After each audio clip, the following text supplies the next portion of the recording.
Qatar football world cup 2022 the most controversial and expensive event of football world cup ever been held, जहां FIFA के president के ऊपर note उड़ाए जा रहे हैं, लेबर स्लेवरी जैसी चीज़ों को लेकर के बॉयकॉट के नारे लगाए जा रहे हैं पूरी दुनिया के अंदर, यहाँ तक कि फैंस तक को खरीदने की बात सामने आ रही है। और ये भी बताया जा रहा है कि जो प्लेयर्स LGBTQ कम्युनिटी से आते हैं उन सभी ने इस तरीके के बैंड पहन करके नाराजगी दिखाई है। वर्ल्ड कप होस्टिंग कंट्री को लेकर के भी करप्शन की बात सामने आई है। ये बातें पता चली हैं कि किस तरीके से फीफा के कांग्रेस मेंबर्स ने पैसे लेकर के अपने वोट बेच दिए थे। जो दुनिया की इन्वेस्टिगेशन एजेंसीज हैं बड़ी बड़ी, उन सभी ने सीक्रेट डॉक्यूमेंट्स रिलीज किए और इसके बाद से ही सभी कांग्रेस मेंबर्स के ऊपर इन्वेस्टिगेशन या तो शुरू हो चुकी है या तो उन सभी के ऊपर धीरे धीरे करके बैन लगाए जा चुके हैं। कतर एक ऐसा देश जहां का वेदर कंडीशन अच्छी नहीं है। कतर एक ऐसा देश जहां का इंफ्रास्ट्रक्चर अच्छा नहीं है।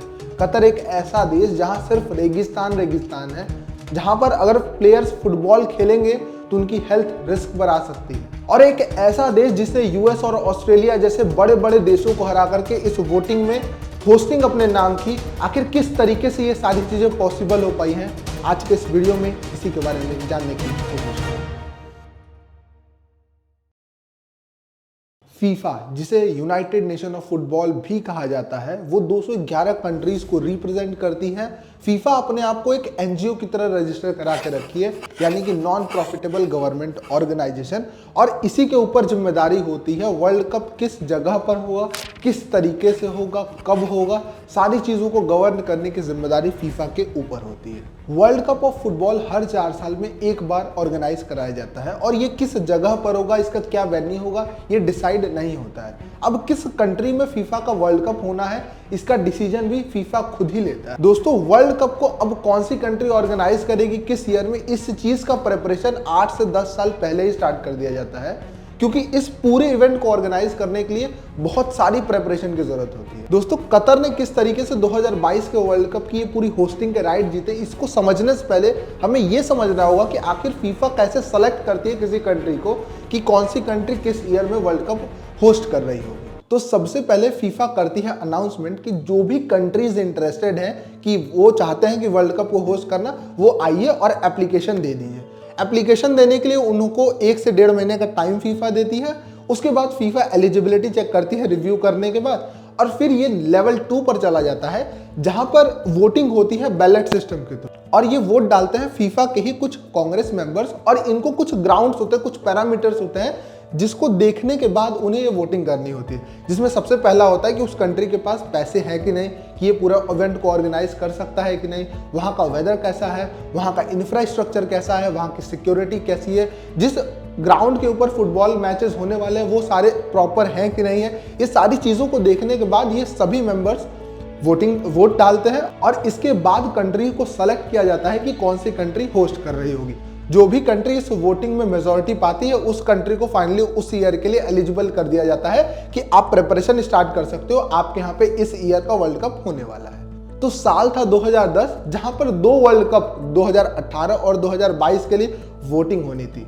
2018 का वर्ल्ड कप तो रशिया ने जीत लिया था, मगर 2022 का जो इलेक्शन था, जो वोटिंग सिस्टम से जो जीतना था, उसको कतर ने जीत करके पूरी दुनिया में तहलका मचा दिया था। क्योंकि एक छोटा सा देश, एक बिंदी जैसा देश, किस तरीके से US, ऑस्ट्रेलिया जैसे बड़े बड़े देशों को हरा करके इस होस्टिंग को जीतता है, ये पूरी दुनिया देखती ही रह जाती है। क्योंकि बोला ऐसे जाता है कतर ने पैसे और पावर के दम पर इस होस्टिंग को जीती है, क्योंकि वहाँ का ना तो टेम्परेचर सही था, क्योंकि वो 48 से 49 डिग्री सेल्सियस तक टेम्परेचर चला जाता था, जिसके लिए प्लेयर्स की हेल्थ जो है वो रिस्क पर आ सकती थी। वहाँ का इंफ्रास्ट्रक्चर अच्छा नहीं था, वहाँ पर इंटरनेशनल ग्राउंड अच्छे नहीं थे। जिनकी टीम आज तक वर्ल्ड कप का मुंह नहीं देखी थी, उसको फाइनली होस्टिंग मिल जाती है। किस तरीके से ये US, जिसका इंफ्रास्ट्रक्चर इतना अच्छा है, जिसकी सिक्योरिटी इतनी अच्छी है, जहां का प्रॉपर वेदर कंडीशन इतना अच्छा है, वो उसको हराकर कतर जीत जाता है। यहाँ बात सिर्फ कतर की नहीं है, फीफा ने भी बहुत सारे एक्स्ट्रा एफर्ट डाले थे ताकि कतर इस वर्ल्ड कप की होस्टिंग को जीत जाए। दोस्तों, इस पूरी सिचुएशन के अंदर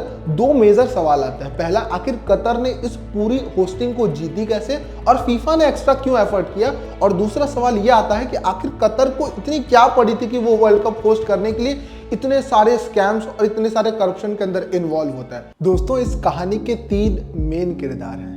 तो पहला कैरेक्टर है मोहम्मद बिन हमाम। If you ask somebody maybe even 1 year back, if Qatar has the chance or the possibility of hosting the World Cup, everybody will say you are crazy, you are crazy. I maybe said the same thing, जो president भी रह चुके हैं Asia football federation के, जो x member भी रह चुके हैं फीफा के, और एक कतारी सिटीजन भी हैं और वहाँ के एक ऑफिशियल भी हैं। दूसरा कैरेक्टर है हसन अल त्वाडी। It was time for the Middle East to host a major event, and it was time for the Middle East to host an event that has the ability to unify people, that has the ability to deliver the positive messages, such as the World Cup. There is no other event in the world, in my personal humble opinion, that has that unifying capability, that unifying ability. We said it in 2010, and I think when we fast forward to 5 years, and we're here in 2015, I think, considering where currently the globe is generally, I think we need to focus much more on unifying platforms, and the World Cup in the Middle East is probably one of the major unifying platforms available. जो Qatar के main face बने थे और 2010 के अंदर bid campaigning किया था, और उन्होंने ही वर्ल्ड कप 2022 का पूरा मैनेजमेंट की जिम्मेदारी अपने ऊपर ले रखी। और तीसरी और सबसे इम्पोर्टेंट कैरेक्टर है फेदरा अल मजीर। It was a silent warning to all whistleblowers in the future, don't come forth to FIFA. This is what will happen to you. But second of all, it was intimidating to me to say, look, we want you to stay quiet. जो एक translator हैं और इनके बारे में आगे बात करते हैं। दोस्तों, जैसे हमारा पूरा ग्लोब 7 कॉन्टिनेंट्स के अंदर बटा हुआ है, उसी तरीके से फीफा 6 कॉन्फेडरेशन से मिलके बना हुआ है, और इन 6 फेडरेशन के अंदर अलग अलग मेंबर्स हैं, और यही मेंबर्स वोट करते हैं कि किस जगह पर किस ईयर का वर्ल्ड कप होस्ट किया जाए।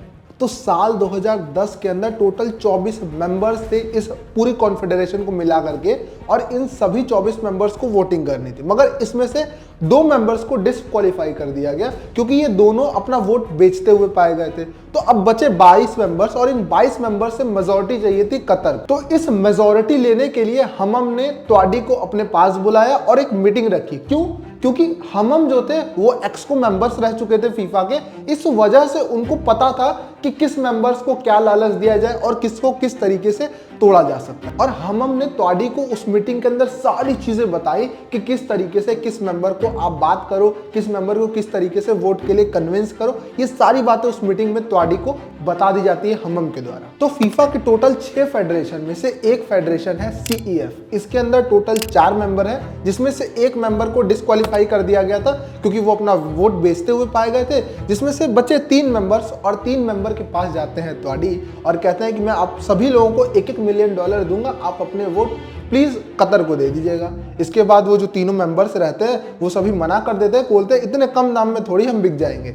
तो त्वाडी यहाँ पे अपनी बोली बढ़ाता है और $1.5 मिलियन तक की बिड लगा देते हैं।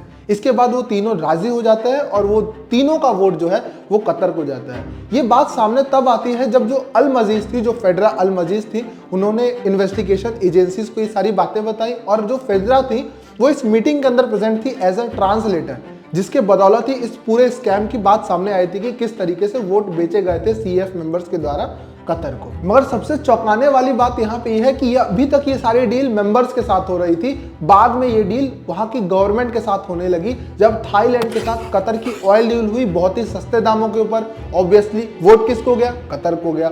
ब्राजील के साथ कतर की एक डील होती है कि मैं पर डे 3 फ्लाइट्स कर दूंगा कतर से ब्राजील के लिए, और भारी इन्वेस्टमेंट करेगा कतर ब्राजील के अंदर। इसके बाद वोट किसको जाता है? ऑब्वियसली कतर को, ब्राजील का।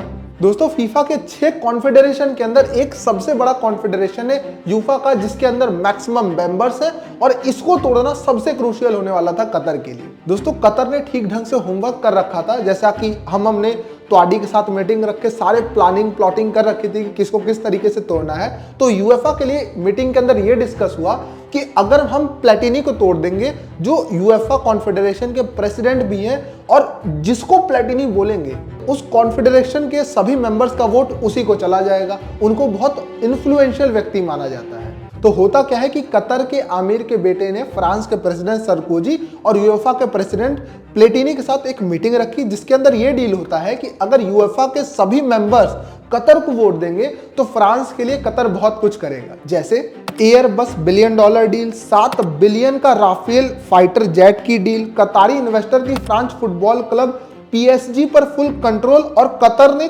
खूब पैसा बहाया इसमें भी। और इस मीटिंग के बाद जो भी वोट थे यूफा के वो कतर के पास आते और इस तरीके से कतर ने 22 में से 14 वोट्स अपने नाम किए थे और 2022 के वर्ल्ड कप की होस्टिंग अपने नाम कर ली थी, सिर्फ और सिर्फ पैसे और पावर के दम पर। तो दोस्तों अब क्वेश्चन नंबर 2 पे आते हैं और ये पता लगाते हैं कि आखिर कतर को ऐसा क्या पड़ी थी कि वो इतना डेस्परेट था होस्ट को लेकर के वर्ल्ड कप। दोस्तों इसको अच्छे तरीके से समझने के लिए हमें कतर को थोड़ा करीब से जानने की जरूरत है। कतर एक छोटा सा देश जिसको 1971 में इंडिपेंडेंस मिलती है ब्रिटिशर्स के द्वारा, उसको इसी साल एक गैस फील्ड, एक नेचुरल गैस फील्ड का पता चलता है जो दुनिया की बिगेस्ट गैस फील्ड होती है। और इसके बाद से मानो कतर के अंदर पैसे की बाढ़ सी आ जाती है। जहां वर्ल्ड के अंदर पर कैपिटा इनकम $11,000 है, वहीं कतर का पर कैपिटा इनकम $61,000 तक पहुंच जाता है। दोस्तों हमारी टेक्नोलॉजी बहुत तेजी से एडवांस होती चली जा रही है और जैसे जैसे हम लोग और एडवांस होते जाएंगे वैसे वैसे हमारी डिपेंडेंसी गैस और ऑयल फील्ड्स के ऊपर कम होती चली जाएगी और हम नए तरीकों के ऊपर जैसे सोलर एनर्जी या न्यूक्लियर एनर्जी के ऊपर शिफ्ट कर जाएंगे, क्योंकि नेचुरल गैसेस को जलाने से बहुत सारा क्लाइमेट चेंज, बहुत सारी नेचुरल कैलामिटीज आ रही हैं। और ये बात कतर को भी बहुत अच्छे तरीके से पता है कि आने वाले समय में गैस की डिमांड बहुत तेजी से गिरने वाली है। तो कतर जिसका main source of stream he oil को एक्सपोर्ट या गैस को एक्सपोर्ट करके आता है, वो नए रेवेन्यू की तलाश में होता है। तो उसके लिए कतर ने बाकी गल्फ कंट्रीज की ओर देखा कि वो किस तरीके से अपने नए रेवेन्यू सिस्टम को जनरेट कर रहा है। तो कतर की नजर पड़ती है दुबई के ऊपर कि किस तरीके से दुबई बड़े बड़े इवेंट्स को ऑर्गेनाइज करके ग्लोबल लेवल पे अपनी प्रेजेंस बना रहा है और अपने पास टूरिज्म बढ़ा रहा है, जिसकी वजह से ये उसका एक नया रेवेन्यू सिस्टम बन चुका है। तो कतर सोचता है कि क्यों ना मैं अभी इसी तरीके की फिलॉसफी और इसी तरीके की प्लानिंग बनाता हूं कि मैं भी एक अपनी पहचान बनाता हूं ग्लोबल लेवल पे। तो इस पहचान को बनाने के लिए उसके पास वर्ल्ड कप फुटबॉल से बेहतर मौका कभी नहीं मिल सकता था, क्योंकि इस वर्ल्ड कप फुटबॉल को 5 बिलियन से ज्यादा लोग देखेंगे। इसके वजह से 1.5 मिलियन लोग कंट्री को विजिट करेंगे, जिससे उनका टूरिज्म बढ़ेगा और इससे अच्छा उसके कोई मौका नहीं मिल सकता था। दोस्तों कतर के अंदर LGBTQ को लीगल नहीं समझा जाता है, बल्कि LGBTQ को एक मानसिक बीमारी के तौर पर कतर में देखा जाता है। और वर्ल्ड कप के अंदर ऐसी बहुत सारी टीमों के अंदर ऐसे बहुत सारे प्लेयर्स थे जो LGBTQ कम्युनिटी से आते हैं और उन सभी ने इसके विरोध में कुछ इस तरीके के बैंड पहन करके अपनी नाराजगी दिखाई है। दोस्तों इसको लेकर के कतर ने एक बयान दिया कि जो भी प्लेयर्स LGBTQ कम्युनिटी से आते हैं वो आइए, बिना किसी हिचकिचाहट के, बिना किसी संकोच के आकर के यहाँ पर खेलिए, अपनी सेफ्टी की बिल्कुल चिंता मत करिए, आपके साथ कोई भी डिस्क्रिमिनेशन नहीं होने देगा कतर। मगर दोस्तों अगर कतर इतना भी करता तो चल जाता, मगर कतर के ऊपर और सारे एलिगेशन लगते हैं जैसे ह्यूमन राइट वायलेशन को लेकर के, और इसके लिए जिम्मेदार था वहां के सबसे बड़ा स्लेवरी सिस्टम जिसे हम लोग कहते हैं कफाला सिस्टम। कफाला सिस्टम जिसे मॉडर्न डे स्लेवरी भी कहा जाता है। इसमें जो भी वर्कर अपनी कंट्री छोड़ करके दूसरी कंट्री में जाता है, फॉरेन में जाता है, वहां पे काम की तलाश में काम करने के लिए उनके साथ एक स्लेव की तरह बिहेव किया जाता है। जैसे उनके वीजा और पासपोर्ट को जब्त कर लिया जाता है, उनसे एक्स्ट्रा टाइम काम करवाया जाता है, उनको मारा जाता है, पीटा जाता है, उनको ठीक से खाना तक नहीं दिया जाता है और वो अपने मन से अपनी कंट्री वापस भी नहीं जा सकते हैं। दोस्तों इस तरीके के सिस्टम को कफाला सिस्टम कहा जाता है। और कतर जिसे 2010 के अंदर बिड जीती थी वर्ल्ड कप होस्ट करने को लेकर के, उसे 12 साल के अंदर पूरे इंफ्रास्ट्रक्चर को डेवलप करना था, तो उसने भी कुछ इसी सिस्टम का फॉलो किया। दोस्तों द गार्जियन की एक रिपोर्ट के हिसाब से 6500 से ज्यादा माइग्रेंट वर्कर्स की डेथ हो चुकी है इस वर्ल्ड कप को लेकर के इंफ्रास्ट्रक्चर प्रिपेयर करने में, क्योंकि उनके साथ बहुत बुरा व्यवहार किया जाता था, उनके साथ उनको ठीक ढंग से खाना नहीं दिया जाता था, उनको 50-50 डिग्री टेम्परेचर में ओवर टाइम काम कराया जाता था। मगर कतर यहाँ पर यह बोलता है कि वहां पे सिर्फ 35 से 40 लोगों की मौत हुई है, वो भी सिर्फ और सिर्फ नेचुरल कॉजेस की वजह से। कतर इस तरीके का कोई सिस्टम को फॉलो नहीं करता है, इन सारे सिस्टम को वो बैन करके रखा हुआ है। मगर ये सारी रिपोर्ट द गार्जियन में छपी हुई है, जो एक ऑथेंटिक सोर्स है, और ये बताता है कि किस तरीके से 6500 से ज्यादा लोगों की मौत हो गई थी। दोस्तों कतर ने $229 बिलियन रुपए खर्च किए हैं वर्ल्ड कप 2022 को होस्ट करने के लिए। जितने भी वर्ल्ड कप आज तक हो रखे उन सबके टोटल बजट को भी मिला देंगे, उससे भी ज्यादा ये अमाउंट आता है। दोस्तों ये सभी पैसा कतर ने मेट्रो बनाने के लिए, इंफ्रास्ट्रक्चर को डेवलप करने के लिए, वहां पे 7-8 ग्राउंड जो एयर कंडीशन होने वाले थे उसको बनाने के लिए यूज किया, नई नई टेक्नोलॉजी को लेकर के आया और 229 बिलियन डॉलर रुपए खर्च कर डाले 2022 वर्ल्ड कप को लेकर। दोस्तों मगर अब सवाल यह आता है कि कतर ने 229 बिलियन डॉलर रुपए लगा दिए, बहुत सारे करप्शंस के अंदर आ चुका है, ह्यूमन राइट्स को वायलेट करने का एलिगेशन तक को झेल चुका है। क्या इससे पॉजिटिव ब्रांडिंग हो पाई है? जो कतर का मोटिव था कि ग्लोबल लेवल पर प्रेजेंस बनाना, क्या वो हो पाया है? दोस्तों ये तो आने वाला समय ही बताएगा। दोस्तों आपको क्या लगता है कि इंडिया को क्या इंटरेस्ट दिखाना चाहिए इतने बड़े मेगा इवेंट फीफा के वर्ल्ड कप को ऑर्गेनाइज करने के लिए? इससे हमारा भी तो टूरिज्म बढ़ेगा, इससे हमारी जीडीपी में भी तो ग्रोथ आएगी। जैसा है आंसर आप कमेंट सेक्शन में लिख करके बताइए। दोस्तों इस वीडियो को देखने के लिए बहुत बहुत धन्यवाद। और अगर आपको यह जानना है कि जापान किस तरीके से सुपर पावर बनकर के उभरता है आफ्टर द न्यूक्लियर अटैक, इस वीडियो पे क्लिक करके आप देख सकते हैं।